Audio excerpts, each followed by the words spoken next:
انتخابی نے 2018 کے انتخابات دھاندلی کا ریکارڈ بھی توڑ ڈالا ہے۔ جمعیت علماء اسلام الیکشن کمیشن کے اس بیان کو مسترد کرتی ہے جس میں انہوں نے الیکشن کو شفاف قرار دیا ہے۔ پارلیمنٹ اپنی اہمیت کھو بیٹھا، لگتا ہے اب فیصلے ایوان میں نہیں میدان میں ہوں۔ عوامی جدوجہد کے ذریعے اسٹیبلشمنٹ کی مداخلت سے پاک ماحول میں عوام کی حقیقی نمائندگی کی حامل اسمبلیوں کے انتخاب کو ممکن بنایا جا سکے۔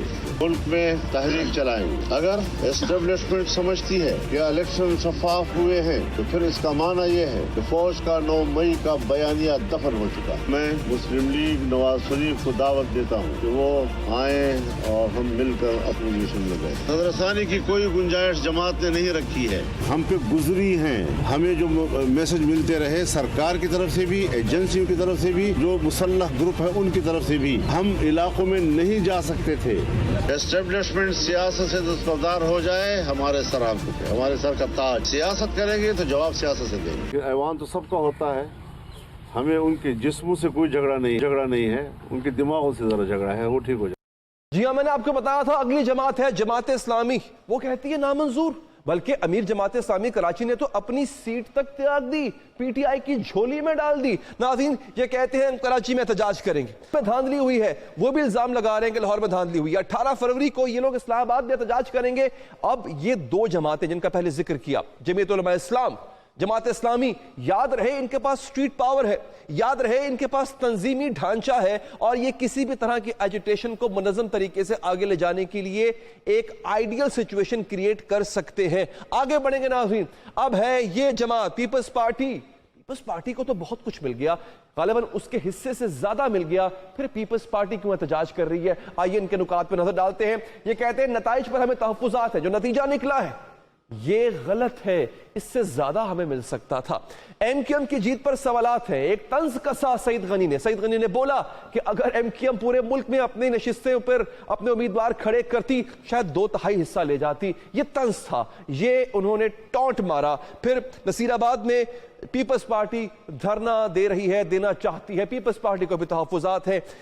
ان تینوں جماعتوں میں سے کسی نے بھی سیٹسفیکشن شو نہیں کی ہے کہ ہاں انتخابات شفاف طریقے سے ہوئے ہیں۔ آگے بڑھتے ہیں ناظرین، اب یہ جماعتیں ہیں، نیشنل پارٹی ہے، بی این پی ہے، ان کا بھی احتجاج جاری ہے۔ بلوچستان میں National Party B N P کا احتجاج ہے ناظرین، حق دو تحریک کا گوادر میں دھرنا ہے، اور ان کے دھرنے آپ پہلے دیکھ چکے ہیں۔ ان کے پاس عام آدمیوں کی سپورٹ ہے، خواتین کی ایک بہت بڑی تعداد ان کی حامی ہے، جو کہ سڑکوں پر نکلنے سے بھی گریز نہیں کرتی ہے ناظرین۔ اور پھر ٹی ایل پی، اس کو کیسے بھول سکتے؟ یہ ایک ایسی جماعت ہے جس کی شناخت ہی سٹریٹ ایجیٹیشن ہے، سڑکوں کی سیاست ٹی ایل پی کا خاصہ ہے۔ آئیے دیکھیے ذرا۔ اب ناظرین یہاں پر سوالات پیدا ہوتے ہیں۔ سوال یہاں پر یہ ہے کہ انتخابات کیا اپنی اہمیت کھو بیٹھے ہیں ناظرین؟ سوال یہ بھی ہے کہ کیا پاکستان الیکشن کے بعد مزید عدم استحکام کا اب مستعمل ہو سکتا ہے؟ کیا یہ ہونے جا رہا ہے ناظرین؟ اگلا سوال یہ ہے کہ مولانا فضل الرحمان وہ نواز شریف کو کیوں دعوت دے رہے ہیں کہ آئیے اور اپوزیشن میں بیٹھیے؟ اس کے بعد انتخابات میں دھاندلی کے الزامات ہیں، احتجاج وہ کیا جا رہا ہے، مقتدر حلقے کیا سوچ رہے ہیں؟ کیا مولانا کا مدعا صرف انتخابی دھاندلی ہی ہے؟ کیا مولانا کے پاس محض الزام ہے یا پھر ثبوت بھی موجود ہے کہ وہ دھاندلی کا اتنا بڑا الزام لگا رہے ہیں؟ ناظرین ثبوت ہے تو کہاں ہے؟ لائیے، سامنے لائیے۔ مقتدر فورم پر لے جانے سے گریز کیوں کر رہے ہیں مولانا؟ اور بقول مولانا کے انہوں نے ماضی میں تحریک انصاف کے خلاف احتجاج مقتدر حلقوں کی یقین دہانی پر ختم کیا تھا، اب وہ کس کی یقین دہانی کے منتظر ہے؟ ناظرین بات کریں گے۔ ہمیں جوائن کیا ہے جمعیت علماء اسلام فضل الرحمان کے سربراہ جناب مفتی کفایت اللہ صاحب نے۔ مفتی صاحب بہت شکریہ آپ کے قیمتی وقت کا۔ مفتی صاحب نواز شریف صاحب تو آئے ہی اقتدار کے لیے تھے، وہ تو واپس آئے تھے کہ وہ ووٹ لیں گے، عوامی حمایت کے بعد حکومت بنائیں گے، آپ ان کو یعنی مولانا اپوزیشن کا مشورہ کیوں دے رہے ہیں؟ بسم اللہ الرحمن الرحیم۔ یہ جو آپ کہہ رہے ہیں یہ لندن پلان ہے اور یہ فیل ہو گیا ہے، اور جب یہ فیل ہو گیا ہے تو حقیقت کو تسلیم کر لینا چاہیے۔ دیکھیے ایک تدبیر ہوتی ہے اور ایک تقدیر ہوتی ہے۔ تدبیر تو یہ تھا یا تدبیر یہ تھی کہ لندن کا ایک پلان ہوگا اور یہاں آ کر لوگ استقبال کریں گے اور زیادہ تعداد میں ووٹ لیں گے اور ایک پاپولر لیڈر کے طور پر سامنے آئیں۔ لیکن اللہ کی طرف سے ترتیب ہوئی وہ آئے ضرور، لیکن یہاں ان کو وہ مقبولیت حاصل نہیں ہوئی. لوگوں نے ووٹ آزاد امیدواروں کو دیا ہے. اب 140 کی تعداد میں آزاد امیدوار ہوں تو پھر میاں نواز شریف صاحب اکثریت کی نمائندگی تو نہیں کرتے، وہ اقلیت کی نمائندگی کرتے ہیں. تو اقلیت کی نمائندے کو اگر یہ دعوت دی جائے کہ آپ اپوزیشن میں آ جائیں، یہ تو بہت معقول بات ہے. ٹھیک، میرے خیال میں اگر مولانا فضل الرحمان صاحب کی پیشکش کو وہ قبول کریں تو ان کی لیکن مولانا یہاں پر ایک لمحہ ٹھہریے گا. آپ نے بات بہت بڑی نے کہہ دیا یہ لندن پلان ہے، یہ فیل ہو گیا. مولانا اس کا مطلب ہے آپ کو علم تھا کہ کوئی لندن پلان ہے؟ جب یہ پلان بن رہا تھا تب آپ خاموش تھے، اب یہ فیل ہو گیا، آپ کے لیے ناکارہ ہو گیا یہ پلان، اب آپ بول اٹھے. نہیں، یہ آپ کا سوال ٹھیک نہیں ہے. پہلے ہمیں بعض گز سنائی دی، ہم اندر کے لوگ تو نہیں ہے نا. یہ ہوا ہے ہمارے اسٹیبلشمنٹ کے درمیان اور مسلم لیگ نون کے درمیان، یہ دونوں گواہ ہیں. ہم تو باہر کی آواز آپ سن رہے ہیں، میں سن رہا ہوں. لیکن جب یہاں آیا اور پتہ چلا کہ بھئی ان کو تو وہ انگوٹھا لگانے کے لیے وہاں لوگ چلے گئے اسلام آباد ایئرپورٹ پر، اور بہت زیادہ ان کو سہولت دی گئی اور ان کے بہت سارے کیسز واپس ہوئے، تو پھر تو پتہ چل گیا نا کہ یہ بات بالکل ہوا نہیں ہے. ٹھیک ہے، لیکن اور اب مولانا ثبوت مولانا کیا ہے؟ یہ تب بھی آپ کی باز گشت تھی، اب بھی باز گشت ہی ہے نا. اب ہمارے پاس، آپ کے پاس ثبوت تو نہیں، اور اگر ہے تو قبلہ لے کے جائیے، کسی مناسب فورم پہ لے کے جائیے. نہیں، ہمیں کیا دشمنی کرنی ہے نون کے ساتھ. میں کہ یہ کہتا ہوں کہ آپ بہت سادہ ہیں نا، آپ کو بالکل پتہ نہیں ہے، آپ پاکستان میں نہیں رہتے، آپ لندن قبلہ میں میں رہتے واقعی ہیں. بہت سادہ ہوں. آپ کو ایک شعر سناتا ہوں: میر کیا سادہ ہے بیمار ہوئے جن کے سبب، اسی عطار کے لونڈے سے دوا لیتے ہیں. قبلہ آپ بھی تو ادھر ہی جاتے ہیں بار بار، میرا تو کام بھی تھا نا، آپ بھی تو ادھر ہی دوائی لینے جاتے ہیں. اچھا خیر، اس پہ ہم مزید بحث کریں گے تو بات کہیں اور نکل جائے گی. ہم اگر ادھر جاتے ہوتے نا تو ہماری اس وقت 110 سیٹیں ہوتی. آپ بات سمجھا کرو. ہم وہ لوگ ہیں کہ اپنے بھی خفا مجھ سے ہیں، بیگانے بھی ناخوش، ہم زارے حالا حل کو کبھی کہہ نہ سکے قند. اچھا مولانا یہ بتائیے، نواز شریف کو اپوزیشن آپ دے رہے ہیں، ویری گڈ، ٹھیک ہے، آپ کا سیاسی یہ خربہ ہو سکتا ہے، لیکن سوال یہاں پہ یہ ہے کہ مولانا کے بلانے پہ آپ ان کے پاس نہیں جاتے ہیں. ادھر تصدیق یا تردید کر دیجیے گا. نواز شریف نے بلایا تھا مولانا فضل الرحمان کو، انہوں نے جانے سے انکار کر دیا. ان کے ساتھ بیٹھے تو صحیح، بات تو کریں، جو گلے شکوے ہیں وہ آمنے سامنے کریں.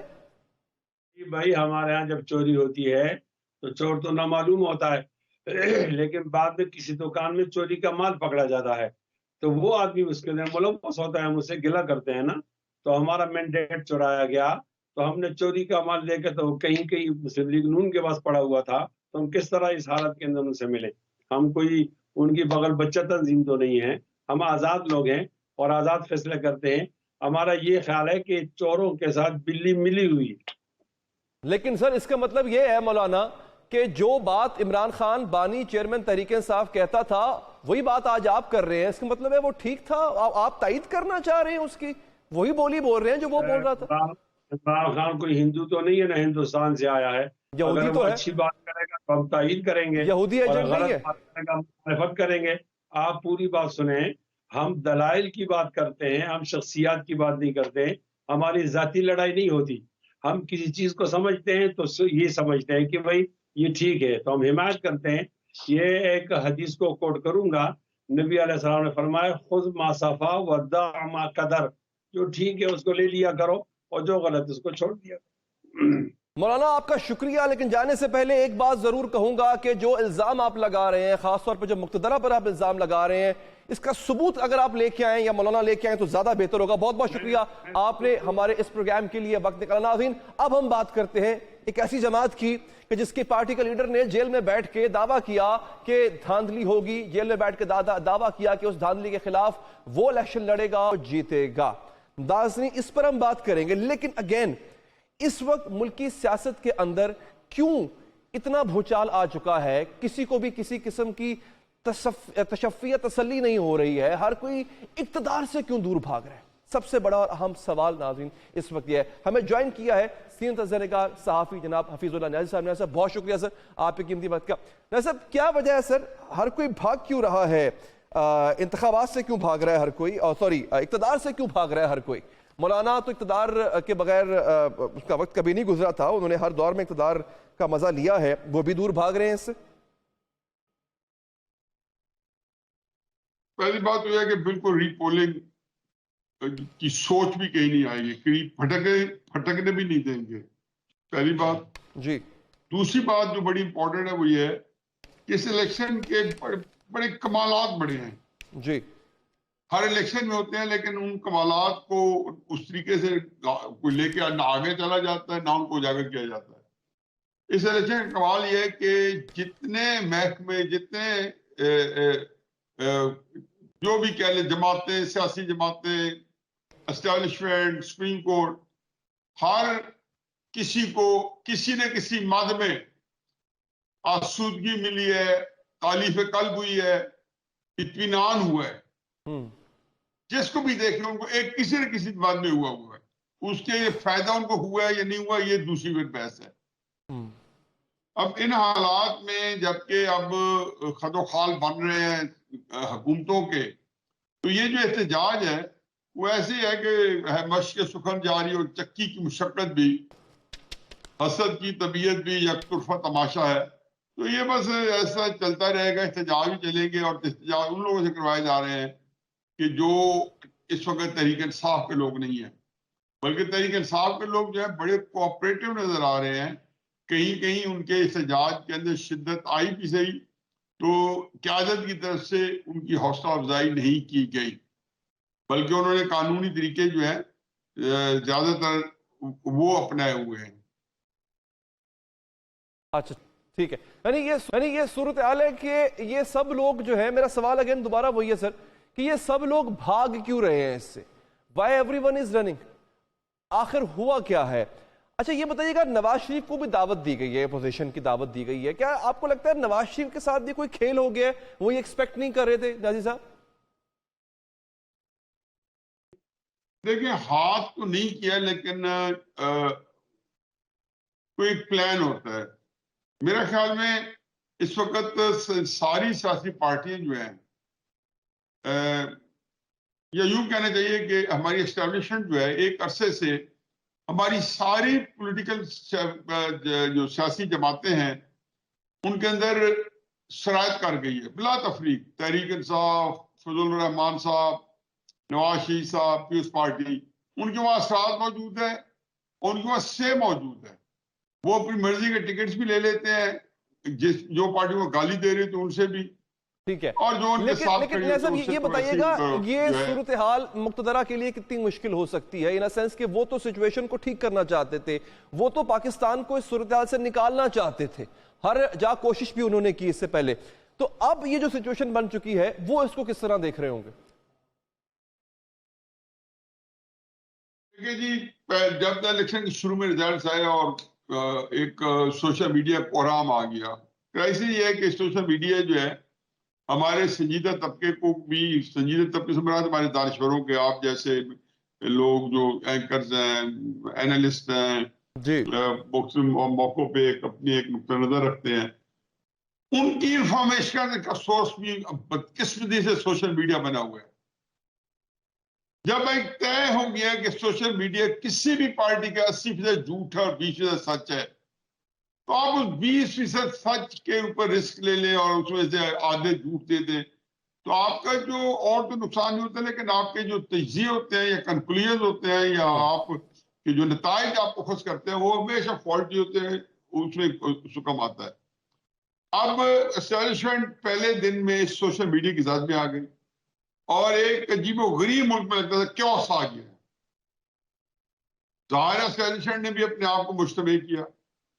اب اس میں بھی دو رائے ہیں کہ ایک میرے پاس بڑی مستقل اطلاع ہے کہ 10 بجے قریب بے شمار جگہوں پہ اطلاعات آنا شروع ہو گئی کہ جو ڈسٹرکٹ مینجمنٹ ہے جی، وہ انہوں نے معاملات ہاتھ میں لے لیے اور تحریک انصاف کو دھڑا دھڑ ووٹ ڈلوائے جا رہے ہیں، ان کو جلدی فارم 25 45 ایشو کیے جا رہے ہیں۔